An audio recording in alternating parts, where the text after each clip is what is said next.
3I/Atlas is not just another comet. From the moment astronomers tracked its path, they knew something was off. The odds of this trajectory happening by chance? About 1 in 20,000. Too precise, too calculated. And here's the unsettling part. If it is artificial, we have no technology to intercept it, no way to respond. Whatever this object is, it challenges everything we thought we knew about interstellar visitors. And once it vanishes back into the dark, we may never see it again. Discovery of 3I/ATLAS.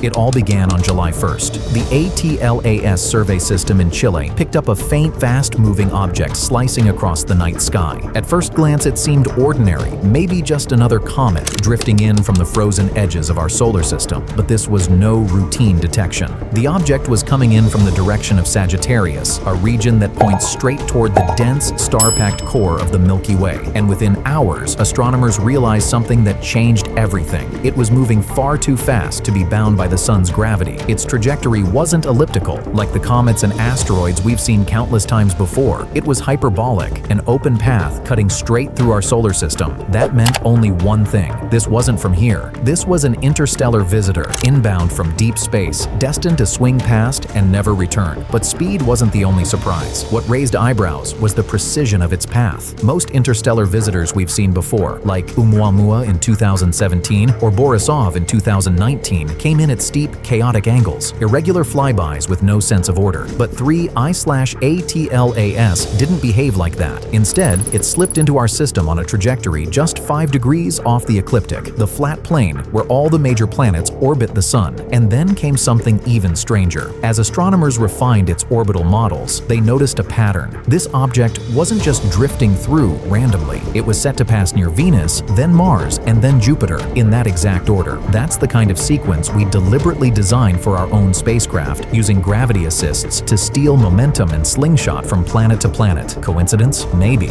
But the odds aren't good. Harvard astrophysicist Avi Loeb calculated that the chance of such a path occurring naturally is about 1 in 20,000. Not impossible, but far from ordinary. And that's why scientists began to ask the uncomfortable question: if this object is just a rock from deep space, why does its trajectory look so much like something engineered? Then came the size estimates. Based on its faint brightness and a dark, rocky surface, astronomers calculated that 3I/ATLAS could be up to 20 kilometers across. That makes it, without question, the largest interstellar object humanity has ever detected. For comparison, that's several times bigger than Oumuamua and large enough to wipe out life on Earth if it ever collided. But the real shock wasn't just its size, it was its silence. When comets approach the sun, they usually put on a show. Jets of gas blasting out, tails stretching for millions of kilometers, and bright comas glowing around the core. 3I/ATLAS did none of that. No jets, no streaming tail, no clear signs of outgassing, just a dark, silent mass, gliding inward like a ghost. Some scientists dismissed the quiet as coincidence. Maybe its surface was crusted over, or maybe it hadn't heated enough yet. But others couldn't shake the unease, because for something this big, this close, the absence of activity wasn't just unusual, it was unsettling. Unlike Oumuamua, which slipped past before we could react, this time we're catching an interstellar visitor in real time, and the closer we look, the less ordinary it seems. Trajectory, elegance, and intent? From the moment 3I/ATLAS's orbit was reconstructed, something didn't add up. Its retrograde path, moving against the flow of the planets, was expected for an interstellar visitor, but its low inclination, gliding almost perfectly along the ecliptic plane, was not. Most interstellar objects plunge in steeply, crossing the solar system at odd angles. This one was different. It skimmed the same corridor spacecraft use, the thin, flat highway where planetary gravity assists are easiest to exploit. And then the models got stranger. The projected flybys lined up neatly. Venus, then Mars, then Jupiter. A sequence that mirrors how human engineers design probe trajectories to save fuel and gather momentum. The odds of a random interstellar rock just happening to thread this route? Harvard astrophysicist Avi Loeb put it at 1 in 20,000. Not impossible, but not easy to shrug off either. That doesn't prove intent, but it raises a question scientists are uncomfortable even voicing. Why does a supposedly natural object move with the elegance of design? Some call it a fluke, others aren't so sure. Loeb himself urged colleagues to treat 3I/ATLAS as a test case, not proof of alien technology, but a reminder not to dismiss the hypothesis too quickly. In his words, we lose nothing by asking the harder questions. questions, and we may gain everything if the answers aren't what we expect. As 3I/ATLAS races toward the Sun, the timing couldn't be worse. Just as astronomers expected its activity to peak, the object is slipping behind the solar glare. From Earth's perspective, it will vanish, a blackout window when ground telescopes can't track it. Hubble is blinded, and even the James Webb Space Telescope has to avert its gaze to avoid damage. Some call it bad luck. Others whisper it feels tactical, because if an object wanted to hide a maneuver, this would be the moment to do it. The unsettling truth is that it wouldn't take much. A tiny push, just a few centimeters per second, could subtly bend its path, enough to dodge predictions or stage a new trajectory when it re-emerges. If 3I/ATLAS carried even the faintest form of propulsion, ancient or deliberate, this solar cover would be the perfect chance to use it, and that's why Hubble and Webb aren't giving up. Even through limitations, they're dissecting its faint coma, scanning for chemical fingerprints, watching for the slightest irregularity, because once it disappears behind the Sun, we'll have nothing but silence, and when it reappears, it may not be where we expect it to be. Strange coma and chemistry. For weeks, 3I/ATLAS looked silent. No jets, no glowing tail, just a cold mass sliding through space. But as it crept closer to the Sun, that silence broke. A faint coma finally appeared, a diffuse cloud of gas and dust haloing the object. Only this coma wasn't behaving like a normal comet. In most cases, solar radiation pushes dust away from the Sun, forming a tail that streams outward like a windsock in space. But with 3I/ATLAS, part of the dust bent toward the Sun, that shouldn't happen, unless the grains were unusually heavy, maybe metallic, or shaped in a way that defied the simple rules we've seen in every other comet. Then came the chemistry. Webb and ground-based telescopes like Gemini South captured its spectrum and began building a profile. At first glance, it looked familiar: water ice, carbon-rich organics, silicates, common ingredients. But the details told a different story. These weren't fresh compounds recycled through stars. They were pristine, untouched, unweathered, possibly older than the Sun itself. Some of the molecular features looked sealed away for billions of years, as if this object had drifted in frozen isolation since the dawn of the galaxy. Minimal radiation damage, minimal thermal stress, almost like it had never been close to a star until now. And yet, its coma was brighter than expected for an object of its estimated size. Too luminous, too reflective. Some scientists suggested the dust was unusually good at scattering light. Others wondered if the surface itself was smooth, maybe even structured,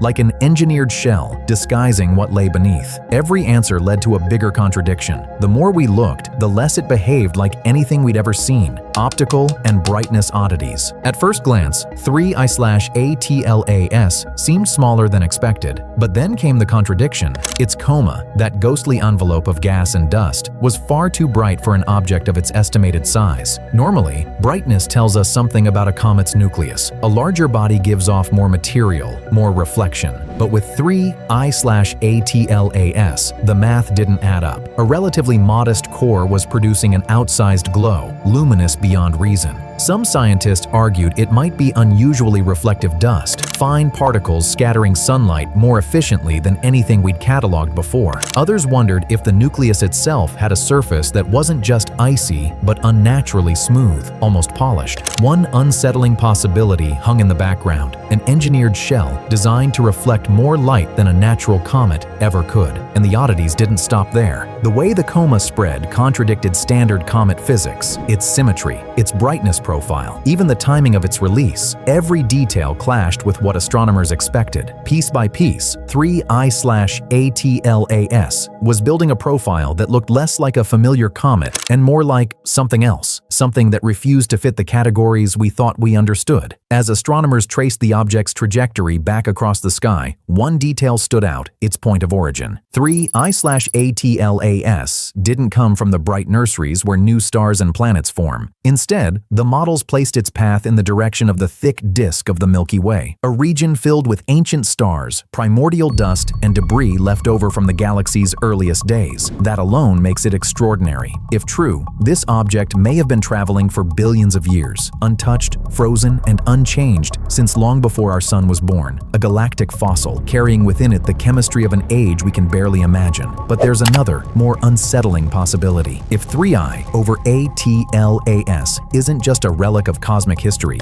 then its endurance, its improbable survival across eons could point to something else entirely, a probe built for long journeys, something engineered not to communicate, but simply to endure, drifting silently until starlight awakens it. No one is shouting aliens, but the more astronomers analyze its orbit, its chemistry, its light, the more 3I/ATLAS refuses to be ordinary. It forces us to ask, are we looking at a shard of galactic memory or the echo of design? No scientist is standing at a podium shouting, "This is alien." That's not how science works, but here's the problem. The anomalies keep stacking up. The trajectory, too precise, skimming the ecliptic like a planned route. The silence, no outgassing, no comet-like behavior during approach. The composition, ancient, preserved for billions of years, almost as if shielded. Each of these could be coincidence, but when you put them together, coincidence starts to feel less convincing. That's why the conversation has shifted. It's no longer, is it an alien craft? It's, why does this object look so different from anything we've seen before? Some argue that 3I/ATLAS is just a relic, a frozen shard of the galaxy's deep past. But others can't shake the possibility that what we're watching isn't just natural, that it was designed. A probe that doesn't signal, doesn't stop, doesn't wait. It simply passes by. And maybe that's the most chilling idea of all. If 3I over ATLAS was built, then Earth was never the destination. We were just another stop along a journey that began billions of years ago. The vanishing stranger. Soon, 3I/ATLAS will slip out of sight. From our vantage point on Earth, it's about to pass behind the blinding glare of the sun. During that blackout, our best telescopes will be powerless. Hubble, Webb, even the largest ground-based observatories will lose their view at the exact moment when activity should be at its peak. And when it re-emerges weeks later, it will not be the same. The brightness will have faded. The coma will have thinned. The window of study will be gone. By then, 3I/ATLAS will already be outbound,